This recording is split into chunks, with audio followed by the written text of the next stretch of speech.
This is interview number 2. Stephen Fitzgerald here again from Men and Women Working Together.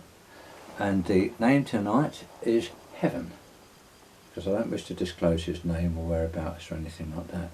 So let's start off then, Heaven. Were your parents married or cohabiting? My parents were married. Married, right. And how many years did they live together for? They lived together for about 20 years. 20 years, yeah. And how many children were in the family?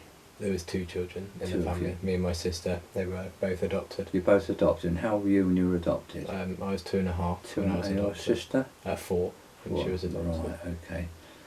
And when did the abuse start? Over how many years did it start?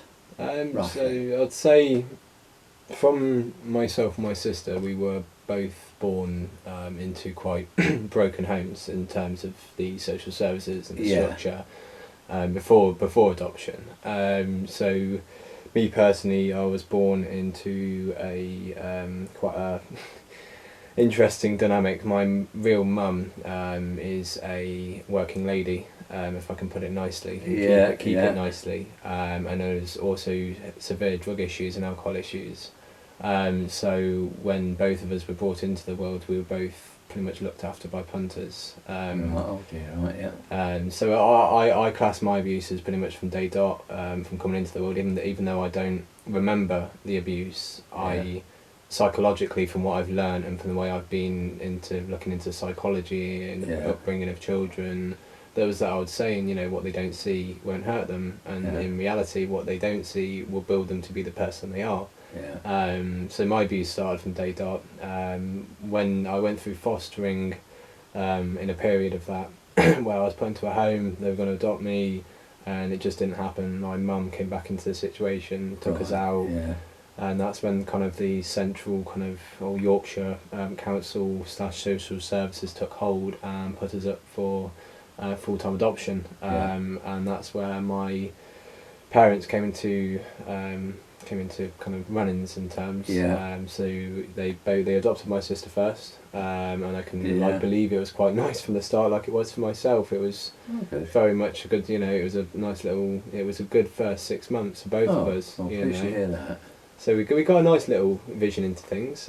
So my sister had been in it for longer. The abuse had been going on in that time, but they were still able to get another child with very little assessments and risk factors taken into place. Obviously my dad, he's a very lovely person and always will be, but he, I believe, stayed quiet through the period because we would get it worse if he did speak up. So about 2.5 I came to the equation. I remember sitting in a high chair with a banana sandwich, and I was very happy. Chocolate mousse as well. That's always a fun memory. I can remember sitting in the corner. Exactly. It's a good memory. Beautiful, absolutely beautiful. And that's where the confusion kind of started, because it was so nice for the first few months. Yeah. And then little things, obviously the memory from there is quite vivid, and I have pushed a lot back to places that I find it very hard to open, and that's part of where my depression and anxiety have come from. As an adult, from experiencing things from the ages of 3 and 4, and the structure in school not being able to. So what triggered it? Do you think? I think through adoption, but through the process, they were shown different videos for social services and how to deal with high risk children, and because we were simply from. Which was quite a rough part of, well, still is now. Police don't find it very easy to go into, and I think they were showing videos on kind of like how to deal with high risk children or children that might turn into, it was preempting and predicting. But when did the first sort of incident happen? Was it with your father or? I think the first incident we witnessed was arguing between my father and mother. That was consistent from day one, and that was from day dot for him. They were constantly at each other's necks, whether it be. It seemed that she always had a problem. He could never do right, no matter, even as a young kid. And that's from the word go, was it? That's just day dot. Their arguments. We were left for a while, and I believe a lot of the anger was taken out on him. Bearing in mind he's 6'3", 6'4", and she's 5 foot. 4 or 5. She's a tiny woman, and it's getting smaller as the days goes on. So he's a big guy, you know, and you know, from a young 3 to 4 kind of like year-old child, you could feel that. And obviously when the abuse kind of started with us as well, that was a portal into, you know, as a kid, another dimension.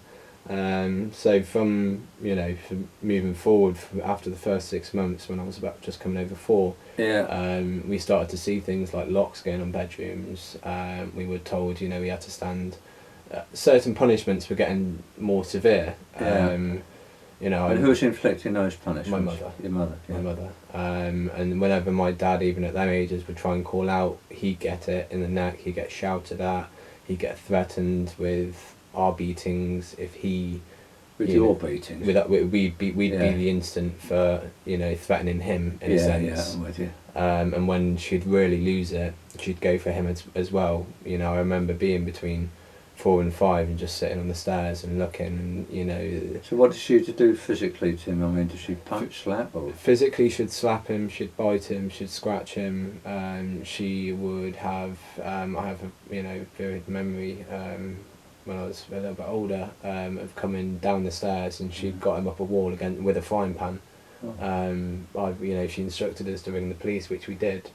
My sister did, and the police came. You know, took the time, but they came, and they were still going for it, getting out each other's necks. The police took my dad outside, took him to one side, and I fondly remember talking to one of the policemen as a between 5 and 7 year. I can't remember exactly when the time was, but a 5 and 7 year old saying, "Please don't listen to my mum. She's mental."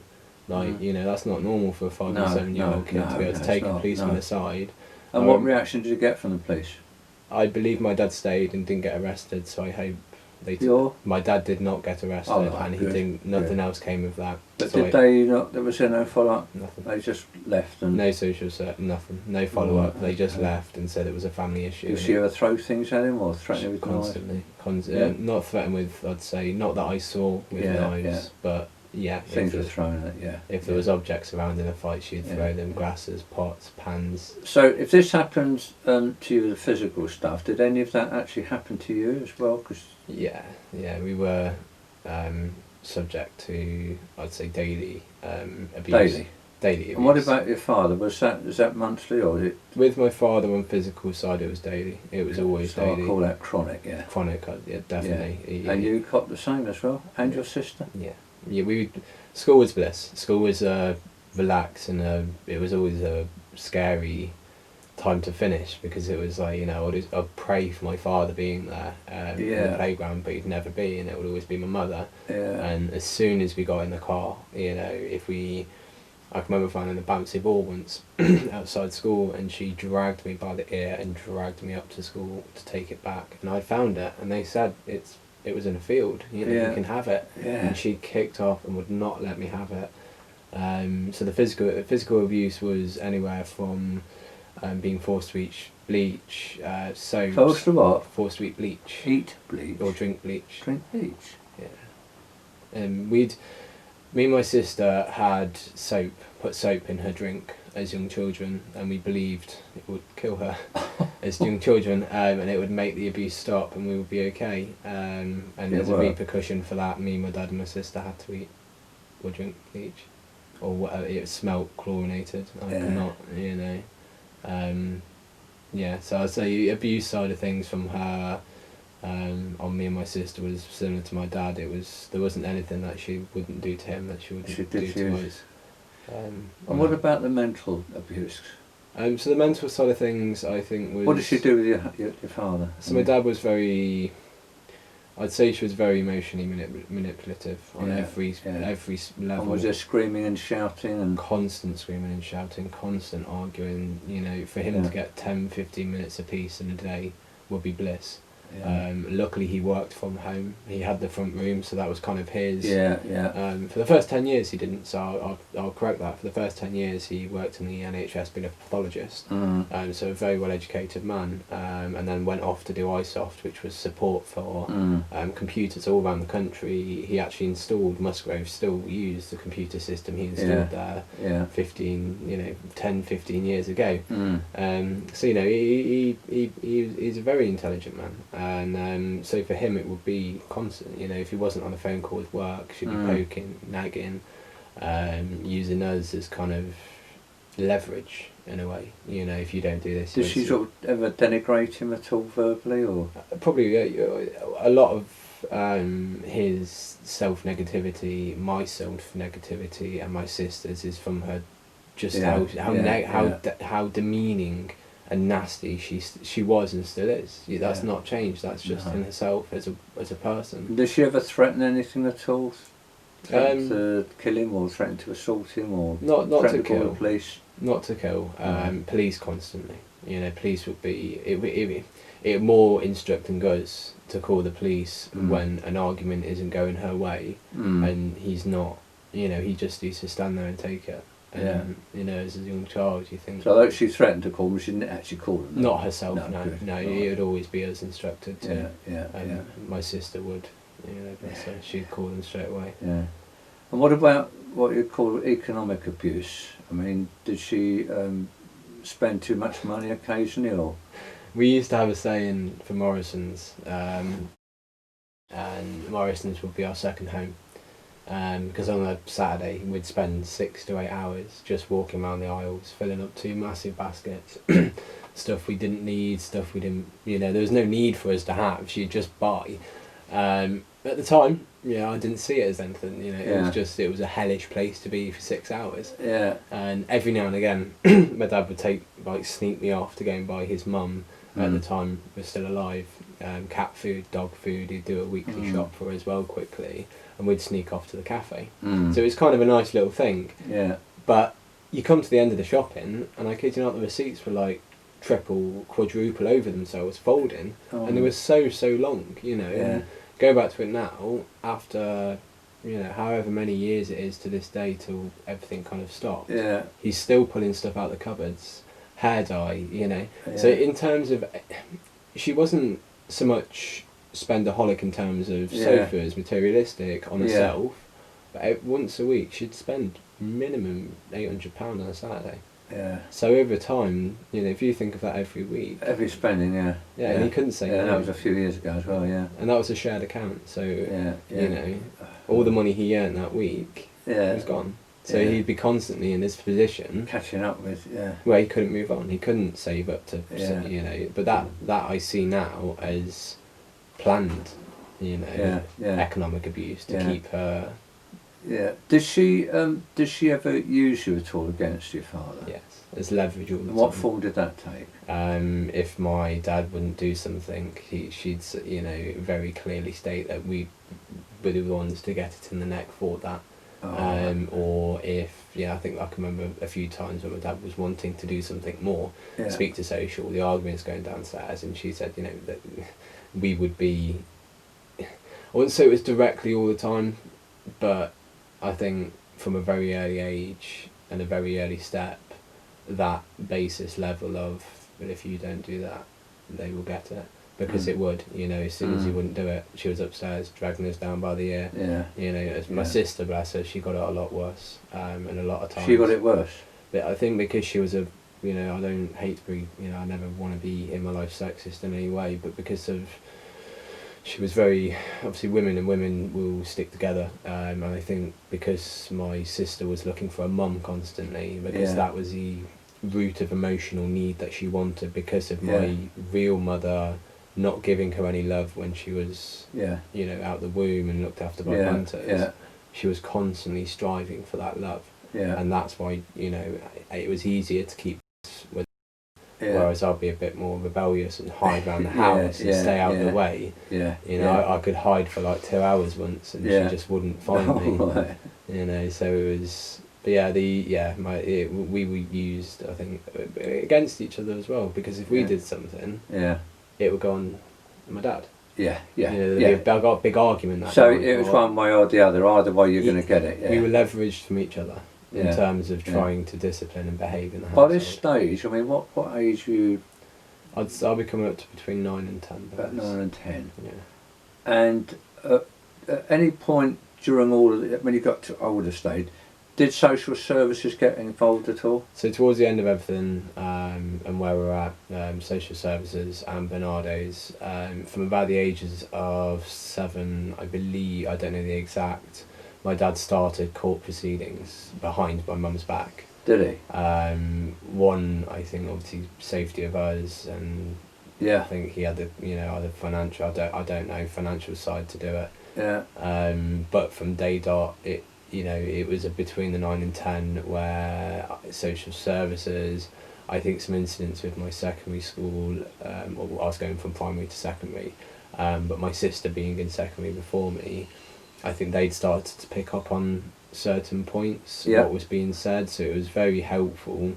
One, when my sister got to an age where she could talk about it to peers, I believe that got traction behind my dad's claims, because my dad's claims when I was younger were not believed, because the mother, for renowned reason, was put on this. So he spoke about it earlier. He spoke about it earlier, and it wasn't believed. It wasn't believed by solicitors. For what reason? I've no idea. They just didn't want to take it on board that a mother could be like that.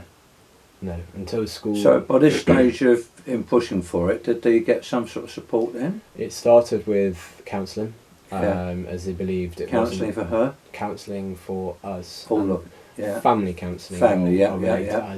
So we all had to sit in a room and talk about our problems, which was counterintuitive, because we weren't allowed to speak. We were predominantly told in the car beforehand not to talk about what goes on at home. So at them ages, between like I say, between the 9 and the 10 mark, when things started moving forward, we started with family rehabilitation. That didn't work. Then we were put towards social services meetings, where all the family was brought together in one big room, my dad's side, some on my mum's side, and us as children. And we were talked about in a big circle, where we were put in a football club, little village hall thing. And we were talked about, but we were not given the opportunity to talk about our lives at that time, or how severe. Did they not see the sense in having the session on your own? No.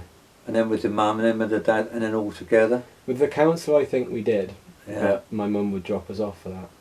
So we weren't ever, we were at them ages, we were still so scared of her, and scared of the action at home. Yeah, so what developed further? Did the police ever get called round again?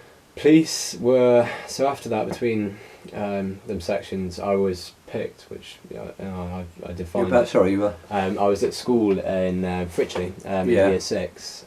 So I, between the 9 and the 10 moving forward, done the family counselling, that didn't work out, and I believe things were moving forward with divorce anyway. So the time in question came, what are they going to do with us? And around that time, my mum, as I was in primary school, and I'd just been cast as a main part in a play, which news reporter I was really, really happy about. And still, I still want to do acting to this day.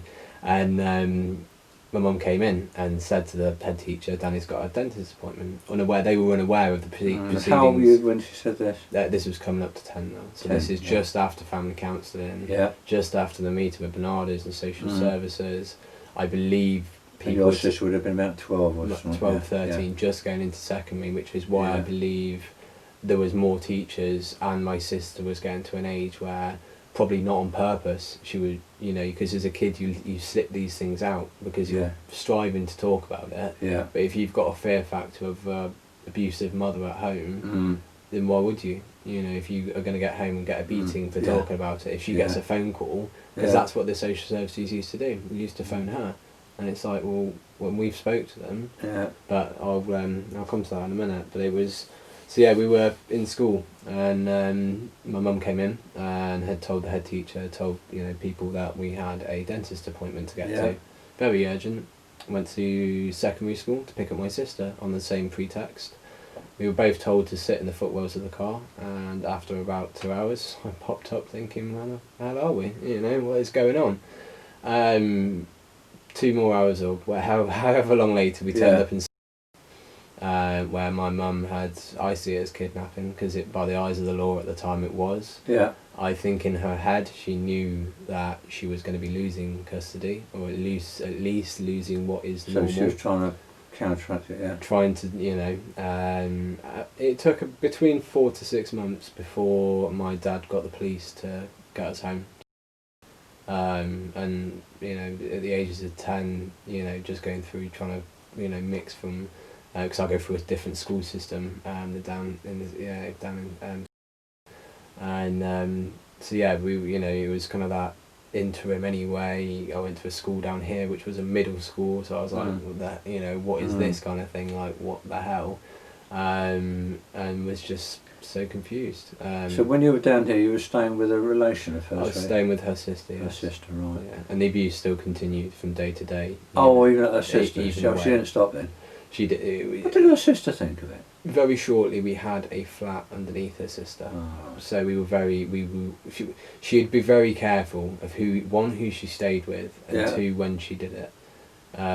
So down here in be 1 week of the year or 2 weeks of the year, depending on how many times we came to see my mum's family, there'd be 1 week in the year where life would be bliss. Bliss. We'd stay in a beautiful B&B, we'd stay places around in the area, which is like, But she had to behave herself like that. She had no choice. So when he got him back, what happened then? Did it go through the courts, or?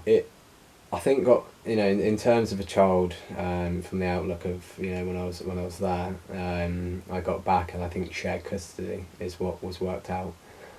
So I'd be with my dad for weekends, like Monday and Tuesday, and then my mum the rest of the week. It was very chop and changey. While it was all going through the courts, Whilst it was all going through, we did. To be fair, remembering that we did get asked after that, so I would have been about 11, moving on to 12, moving on to like secondary school. I had Bernardo's work as still social services. And there were times when people asked me, who do you want to be with? And that was nice at that age. And what did you reply to that? My dad. Yeah. And your sister? My mum. Your mum? Yeah. Right. My sister still picked my mum after everything. She did. As time went on, I believe and hope that the allegations were taken seriously. I think as we were both getting older, it was very hard not to, because we were sticking with the same story. But, we still had shared custody for a year after, of trying to make it work, and the things get doing this way, that way. And so what was the upshot? What was the final sort of judgment? The final judgment was that my dad got full custody, and it took him 7.5 years going through courts to receive this. 7.5 years. 7.5. So you were shilly-shallying between, and that was full custody of both of them. That was full custody of both of us. And how did your sister take to that? My dad spent the next 5 years really struggling to deal with my sister, because she went.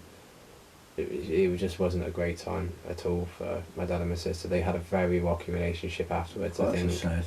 I think the biggest thing is my dad didn't realise he was a victim of abuse from a partner until recently. It never occurred to him. It took him 25 years to get. He thought life was like that, did he? That's just what he thought was normal.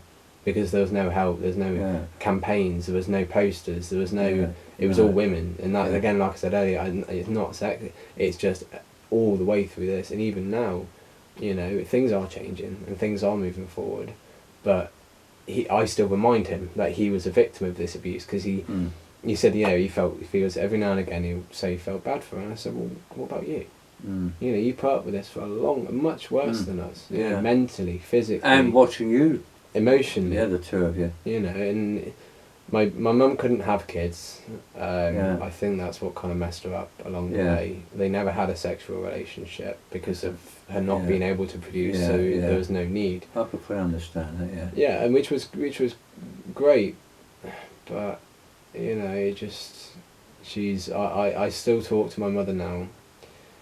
We don't have a relationship in terms of mother and son. We have as a person to person, and that is on my choosing. And so, as a child, how did all of this affect you? I mean, in terms of... In the long run, I've struggled mentally, so I got into alcohol and drugs when I was 13. 11 was when I first had my drink of alcohol. 13 was when I first took drugs. Meant, MCAT, coke, anything, and I was going. I started working in catering when I was 11 as kind of like a distraction. So as soon as mother left between 11 and 12, I got a job at a local pub. Started secondary school, didn't have any friends, didn't have any social skills. As a kid, we weren't allowed friends, we weren't allowed to play out, we weren't allowed to see other children. We were clothed by her every single day. It was what she wanted us to wear.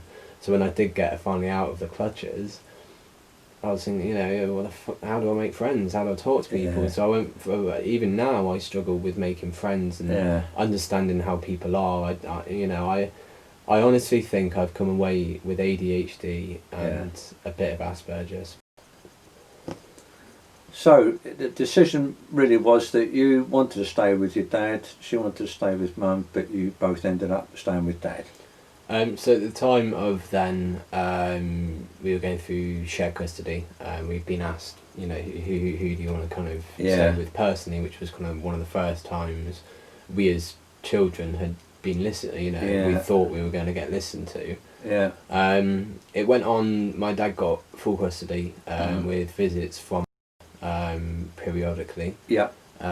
These stopped and ceased completely at the age of 12 when I started secondary school. I don't know the reason for this. I assume it's the reason my mum moved away and got a new husband very quickly, which she did in her time. She had about 4 in all and took four husbands and took £250,000 off each. Nearly. Quarter of what? £250,000 off each. Off each of them? Through divorce settlements. Oh God. So my father lost a lot of money through the courts, through her. I believe there was givens to custody and money. You know, it was very much a fight for what was left from her. Which confuses the situation because I talk of her being crazy and doolally and mental, but in my eyes there's got to be some kind of sense there for one to be, in my eyes, plan, you know, to be able to plan the divorce, what she gets out of it, because afterwards she set herself up in a place very comfortably, bought a 4-bedroom house, rents that out, you know, and left me, my dad and my sister.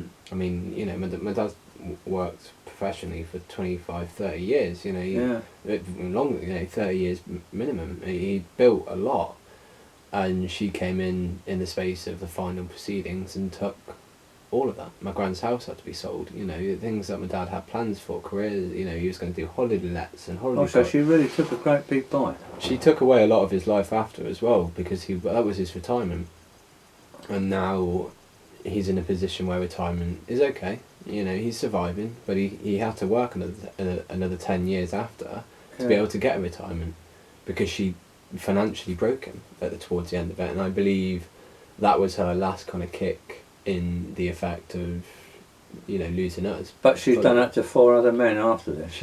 My dad was the 4th, and the current one. My dad was the 4th. Current partner. When my mother started getting involved with him, his health deteriorated pretty quick, and I believe that's part of what she does to men.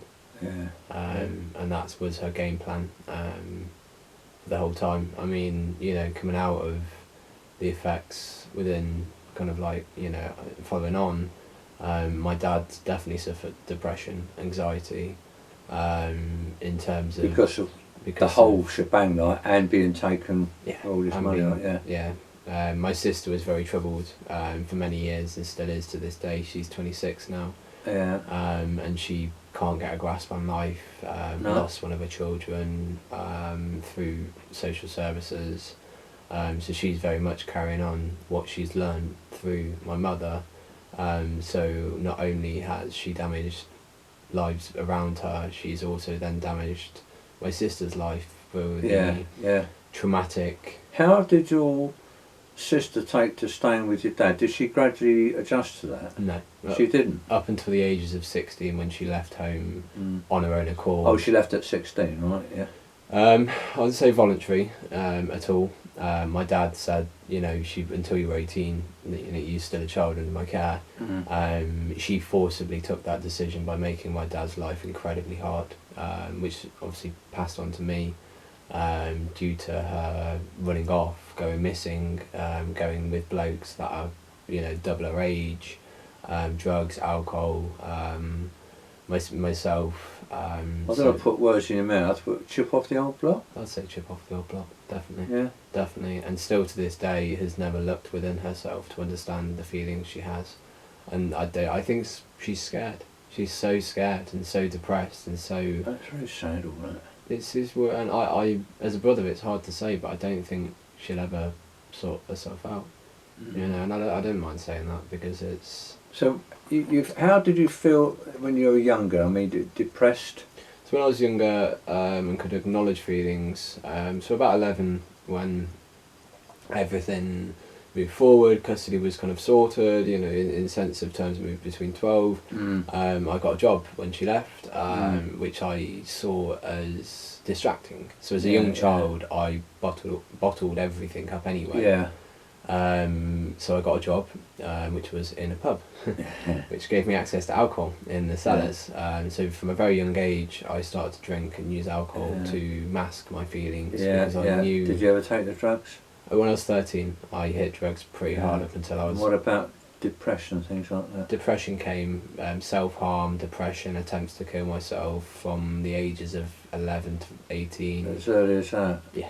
There'll be times before. Did you ever try to kill yourself? I tried jumping off bridges and things, and tried what? Jumping off bridges, which I believe at the time it was more for attention, but in my young mind that would work. You know, that jumping in the canal was a muddy bottom, and it wasn't deep enough for me to drown in. Or one other time where I misjumped and landed on a pile of nettles. So you actually did jump then? Yeah, it wasn't a massive bridge. I think at my age then. No, that's as you did it. But there was the thoughts there. The intention was there. You know, the intention as a young child was to either run away, hide. Or and how about now? You've come through.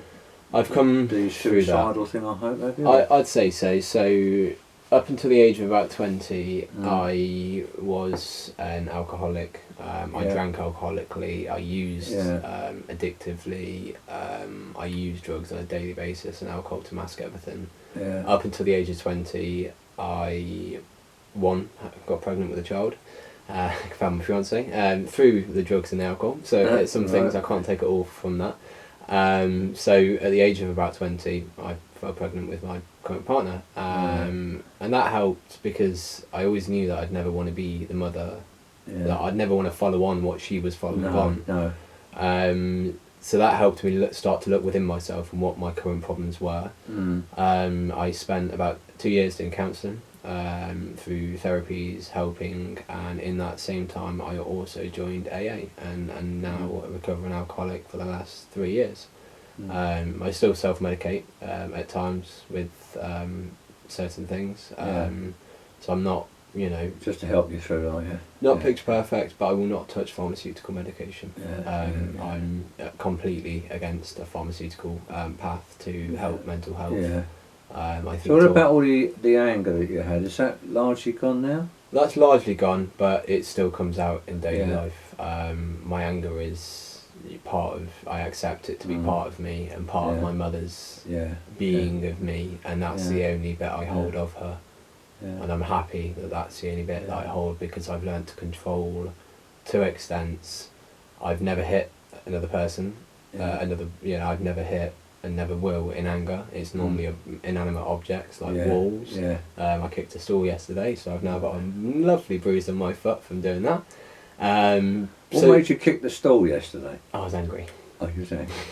Anything in particular, or just angry? Having a fight with my current partner. An argument. An argument, and I that's my release. So you took it out on the stool? I took it out on a stool. Better to do that. Always. Either that or walls or doors. It's always walls or doors for me. Since having my child, it's got better. Yesterday was probably the first time I've got angry in months and months and months and How months. does your wife feel about you being interviewed and all that? She thinks it's amazing that I'm talking and that it will help me, because I find it does, you know.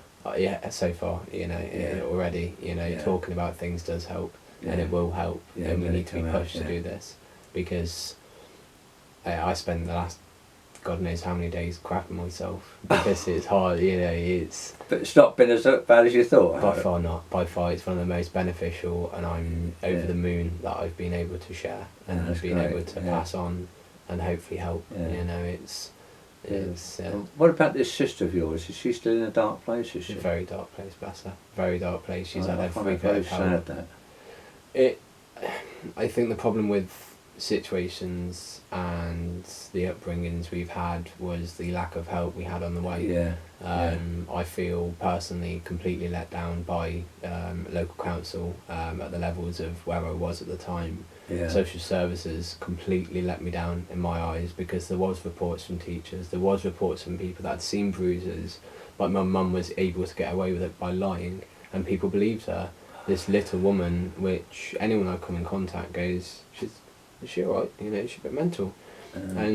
But her word was still taken as gospel, and that's not sexist. Do you know what? I've been doing this, not what we're doing really now, but taking helpline calls, and it's a story I had all the time. They did not respond to blokes when they went there. They just sided with the wife. It's appalling. Yeah. This has got to change, you know that, don't you? If Yeah. it doesn't, people people die. God knows how many hundreds of thousands of men die from this every year. Well, you'll be pleased to know that I've, it was called, sorry, I'm terrible on names. There's a special gender group down, I won't say the town, but run by Mind. They're out of commission at the moment because of the coronavirus, but they will be, and when they do it every, the first Wednesday and the third Wednesday every month from midday to 1:30. So I've emailed them, but I did speak to somebody today, and when they're ready to go, if you like, I'm quite happy to go down there with you and take my secretary, and we'll investigate exactly the full range of services that they can offer. Thank you. All Thank right, you very 'cause much. It worries me when I hear about people being suicidal and things like that, so we need to have a sort of a safety plan in place. Thank really, you know. Yeah. And thank you very much. That's all right. Anything else you'd like to say before we? I don't think there is. I think, you know, moving forward, one, we need a minister for men. That's got to happen. And things need to change, because I'm 24 soon, in 2 days, and it's taken 20 years for my story to be heard and believed. You know, I still tell people to this day, and people just, I tend not to, because I see it as an unbelievable story. You know, because people meet me and I'm quite strong. They perceive me to be strong. That's the perception, but it's not about the perception. It's about what's going on behind them closed doors. And if there was an option and a space or an online forum for men to go and just to speak, to Zoom meeting online, we need our community, and we need to build that. So if I can leave it there, that'll be... No, well, you'll certainly get all the support I can give you anyhow. Thank you. Thank you very much for everything. That's all right. Thank you then. In return.